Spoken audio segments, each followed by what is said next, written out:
Hello guys, welcome back to another episode of Wind Down Friday. Yeah, too bad I don't have Mary here.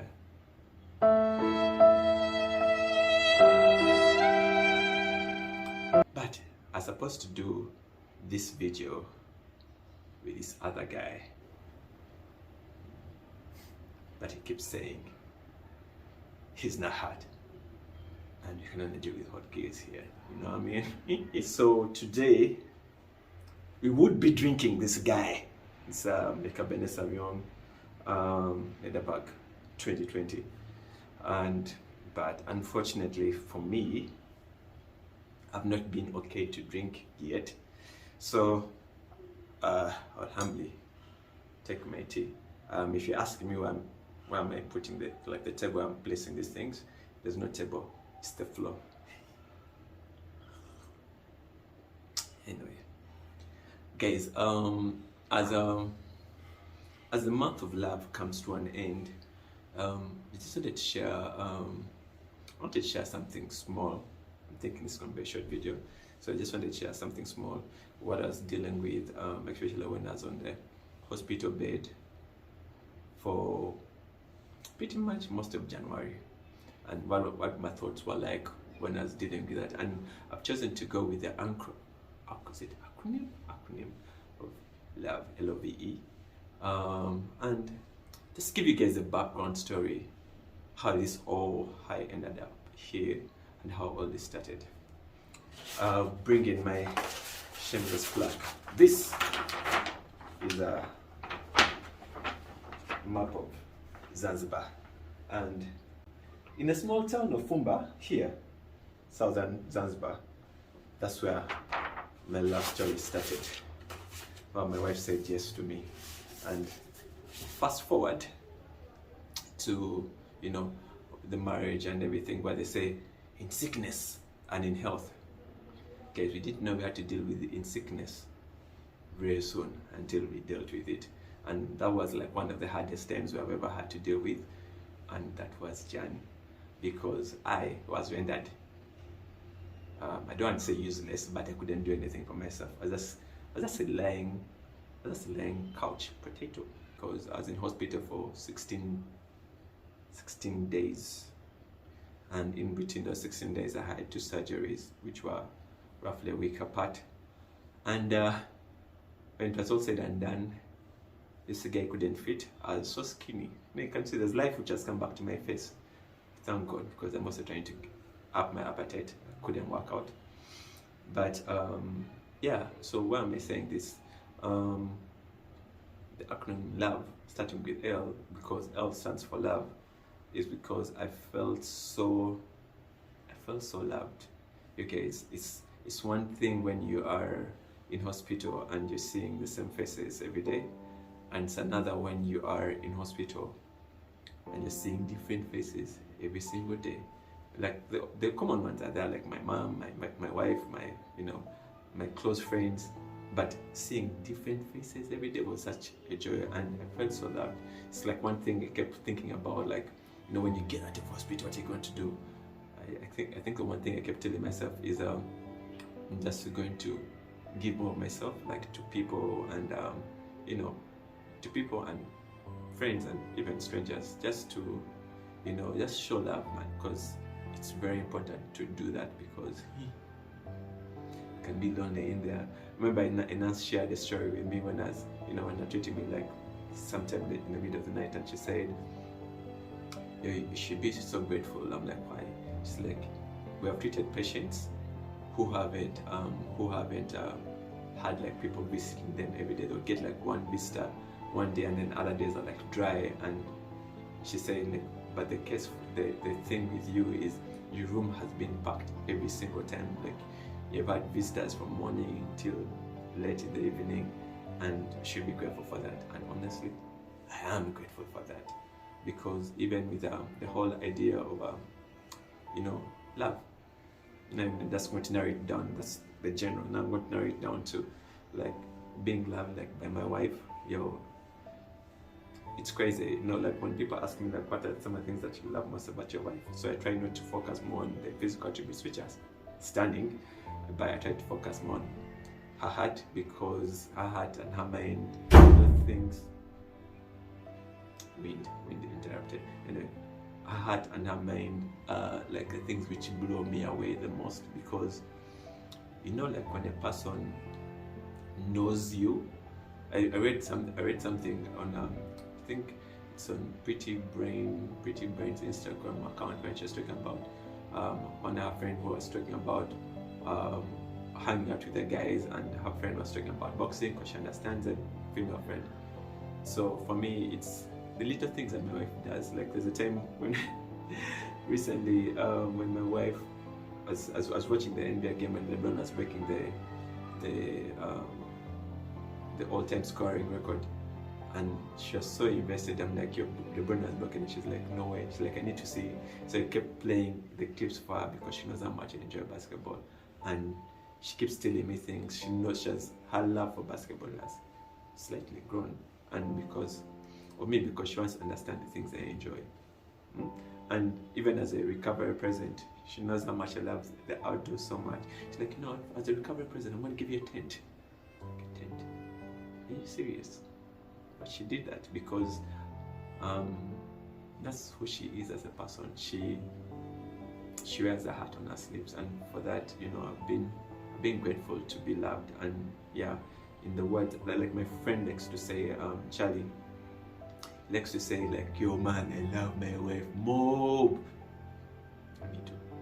Me too. I'm one of those guys who can shout it on top of a rooftop. I shouted it on top of Mountain Rwenzori. 3 steps.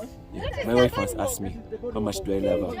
I told her, I love her so much I can scream it on top of Uganda. I love you, baby.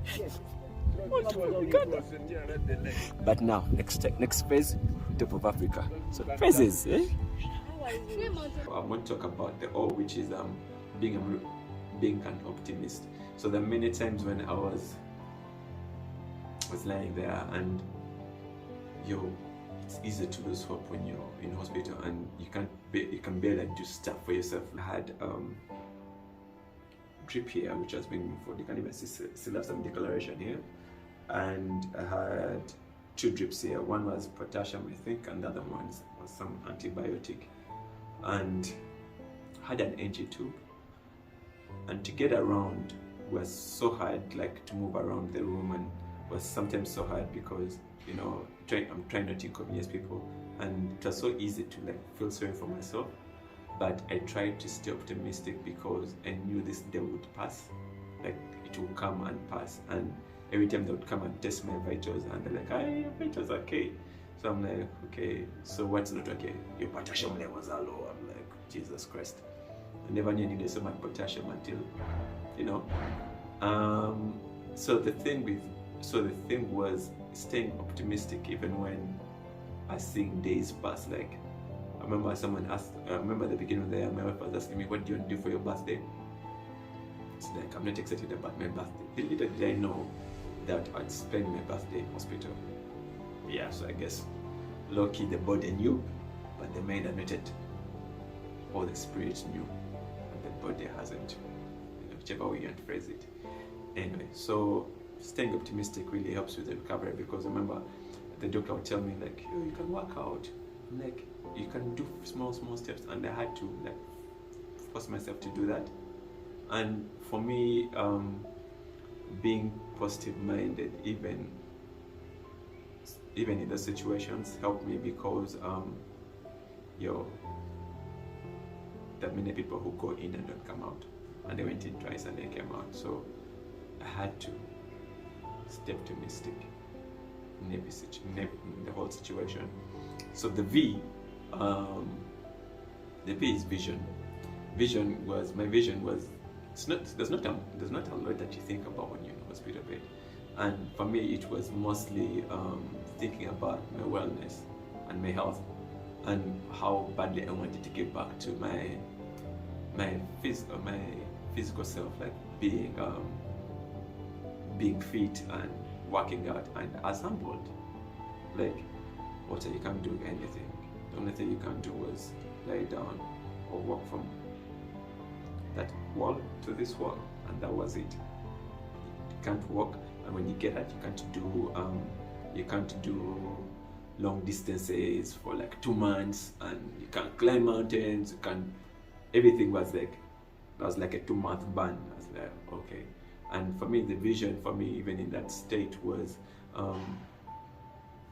where I wanted to see myself at the end of the year, how my wellness and fitness vision will be looking like, because I have dreams of doing 32 kilometers of jogging to like Ebbs, doing a free mountain challenge, that's the Virungas, which is also quite challenging. So all of the things require having some sense of vision for your fitness. So you can't just get there. I have to now set goals, because it's be having vision now. What are the goals? So yeah, that was my whole thinking when I was there. And then for the E, it's emotional intelligence. Dude, it's so it's so easy to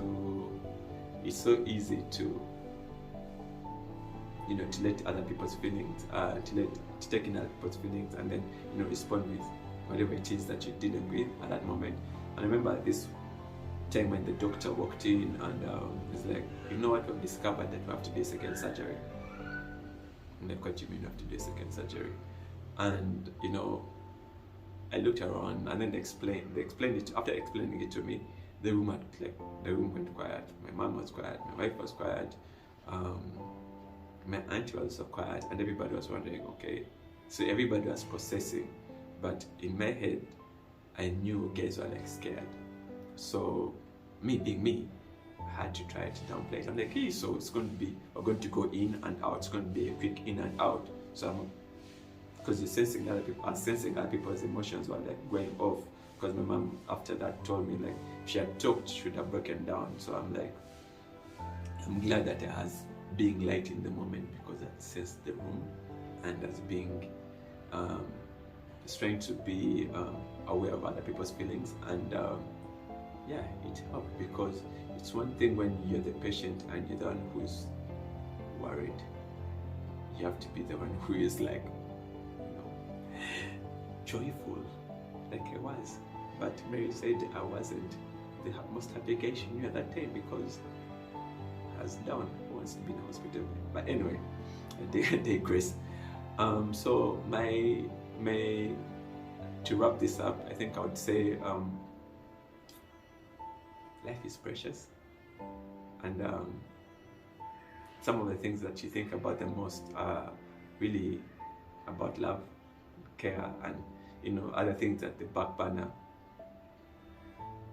I'm not saying they're not important, but they're just at the back burner, because your health, when you're not well, all you can think about is, God, when I get well. So I'm going to close this, and maybe you guys let me know what you think with your own personal experiences when you're not well, what was going through your mind. So I've shared what I was dealing with in my mind, and just trying to be the positive person I am, and I went through it all. And the healing process is still healing, because I still can do a lot of things, but I'm glad I'm where I am, because if I remember how Jan was like, it wasn't sexy, but I'm glad I'm alive. That's all I can say. And it just feels like a second chance at life. So I feel like I need to do everything extra. You see, because life is not guaranteed. It really isn't. I'll see you guys.